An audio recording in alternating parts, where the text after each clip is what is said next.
Football at 4 here on The Drive with Tim Donnelly on 99.9 The Fan. Today, we take a look at a big weekend for NC State football recruiting. And, you know, obviously, we could dive into the star rankings and the high school stats, and we could dive into the, you know, what they have and what they're doing. I think it's more important when you look at things like recruiting to look at the bigger picture.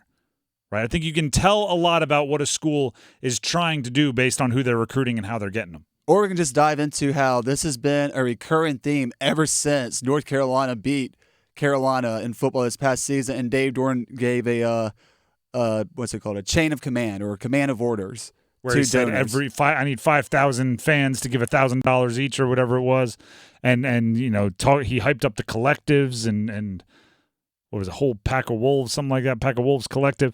And since then, it started with the transfer portal. It's gone into recruiting. It's on and on and on. It's been up and up and up. But here's the thing, not just recruiting well, right? Because honestly, that's a little tired, right? Oh, they're averaging a 3.79 star, and this, and you can go on to 247 Sports, you can go on to Rivals, you can go on to On3. There's a whole bunch of sites that are great at aggregating recruiting numbers. I try to take the next step. All right, that's what we do here. We're a sports talk radio show. We're trying to take the next step. NC State keeps bringing in what I call the fantasy football positions. They keep bringing in the playmakers. Now, think about what NC State has been the last few years, right? It's been a lot of defense, right? Dave Doeren loves to run the ball, and Tony Gibson loves to play smash mouth football, right? Tony Gibson, their defensive coordinator. Not to say they haven't had good receivers. They have. Don't get me wrong. They've had good receivers. They've had solid running backs, but recently, it feels like most of their star power, the higher drafted players, the all ACC selections have come on the defensive side of the ball. Now, in my history following college football, I've always believed, and it's always kind of proven true in practice, that schools recruit more easily the players at positions they've had success at in the past. Right? If Ohio State wants to recruit wide receivers, they're probably going to be able to get good wide receivers. Why? Because Terry McLaurin exists, because Curtis Samuel exists, because Garrett Wilson and Chris Olave and Marvin Harrison Jr. and Jackson Smith and Jigba, because they all exist. I mean, you'll see it with Noah Rogers this year potentially for NC State. Noah Rogers transferring to NC State. It's actually a perfect example. But if this year NC State was able to get the pick of the litter at off-ball linebacker, that'd make a lot of sense to me. Right? If recruits were looking around going, I like what you did with Peyton Wilson, can you do that with me? That would make a lot of sense to me. Dave Doeren loves to say he's all about complementary football, taking the football away and protecting the football. It feels like he is hitting all cylinders right now with this offseason recruiting with all these guys he's bringing in. Shy Battle, Aiden White, they've had some really good corners. If you told me they were recruiting corner really, really well, I'd be like, that makes a lot of sense. Wide receiver and running back. Think of this. I'm just going to list players and kind of give their background that have committed to NC State within the last year. Noah Rogers, who you brought up, right?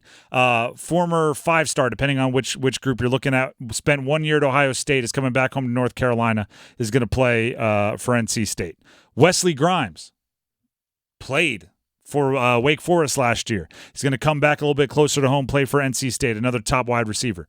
There's Paylor, there's Anderson. They have 3 incoming freshmen, top 100 recruits at wide receiver. They brought in Jordan Waters, running back from Duke, who was one of the top producers in the ACC. They brought in Hollywood Smothers, a running back from Oklahoma, out of the transfer portal. They brought in Justin Jolie, one of the best playmaking tight ends out of the transfer portal. In addition to all of the players that they brought in, the 3 stud wide receiver freshmen that I'm talking about. Now they're moving towards the next recruiting class. Over the weekend, Jarrell Boulder, wide receiver, RJ Boyd, running back, Kentrell Reinhardt, running back, Arian Nunu Concepcion, who happens to be the younger brother of KC Concepcion, who is a stud on the NC State Wolfpack already. All of those players committed over the weekend. They also got a defensive back, Cam Strong, so it's not all offense. But how in the world did they become such a cool school for offensive skill position players to go to? I mean, right now they're up to 8 commitments for the 2025 class. Concepcion is just the second in-state prospect to join the group so far. I know back in the day, Dave Doeren used to pride himself as far as getting a lot of guys in-state. Build defense, yep. He has built this program up enough nationally to be recognized where guys, as you mentioned, South Carolina, Ohio, just different players from across the country, Florida, even down to Florida. Like they're recruiting against SEC country now. They're wanting to come and see what NC State is all about. I think of this often, right? And I didn't have the ability to get recruited by a whole bunch of Power 5 schools. Wish I did. Didn't happen. Wish if a triangle school would have recruited me, I would have come here. But I do, like, I have enough friends and family that have been recruited as high as anyone that I kind of get it. And it blows my mind when a team can get 2 running backs to commit the same weekend. They got Boyd and Reinhardt the same weekend. That's tough. There's usually only 1 running back on the field at a time. To get guys in the same recruiting class without the gap to, like, explain it. Right? If you got a running back to commit today, 2 weeks later you got another running back to commit, there was probably some conversations that took place that said, well, you know, you're a bigger bodied guy, you'll play earlier, he's more of a project, we're hoping he's going to play a little bit later. Hey, you know, he's got the ability to catch out of the backfield, we expect you to be the goal line back. Like some kind of explanation to make it make sense. To get running backs to commit back to back, that just shows how cool it is to play for your school. We've been talking about this for a while. If these wide receivers pan out, and I'm not even saying all of them, right? If 60%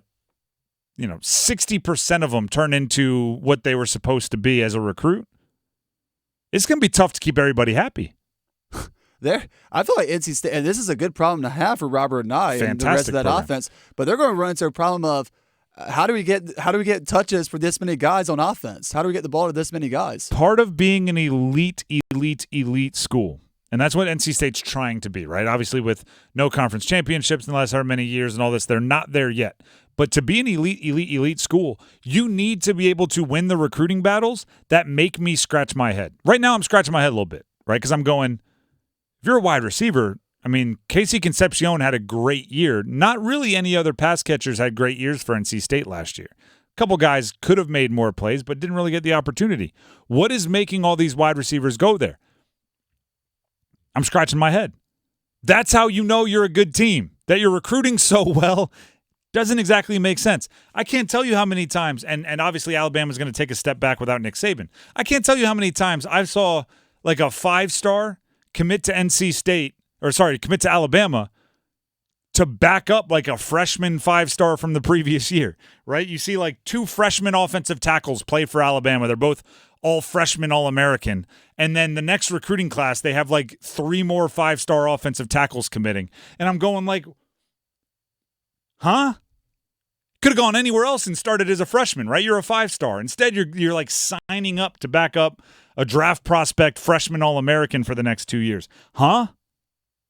But that's how good Alabama was. That's how you become an elite prospect. NC State's starting to do that a little bit at wide receiver.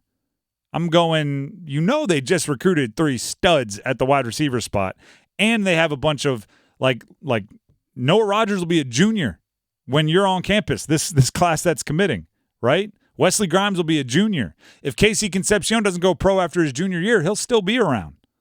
Like those things, they're there. You know what I mean? They're there.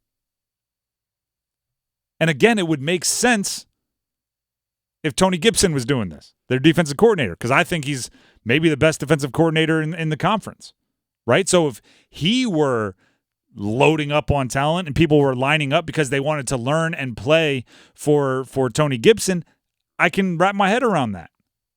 But let's not pretend like NC State's offense at all points in time last year was fireworks on every down and distance. The other side of this, Tim, and when you think about this is very rare to see in college football programs.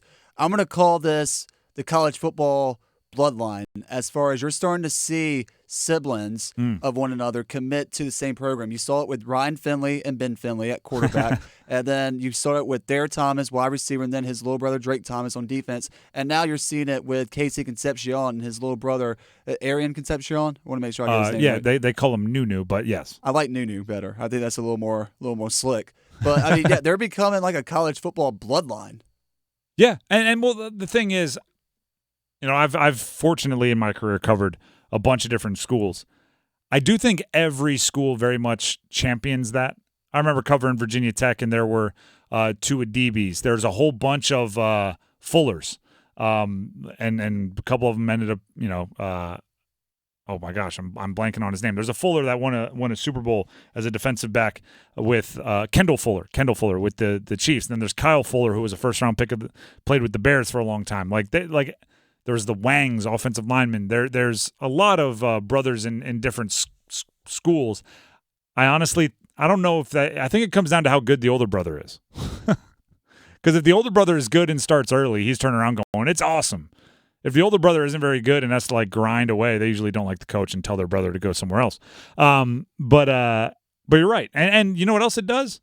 If the next Concepcion is coming to Raleigh, probably increases your chances of keeping KC Concepcion around even beyond this season, right? Wants to play with his brother. That's no small feat. So even if you have to, give a scholarship to a guy, if that keeps KC Concepcion around, you do that. And I'm not saying that's the case here, but I'm saying even if Nunu wasn't a good recruit, which he is, all the accounts say so, even if he wasn't, you still might consider offering him a scholarship, right? Thanasis Antetokounmpo has been on the Bucks for a while. Probably has a lot to do with Giannis. You know what I mean? I think you know what I mean.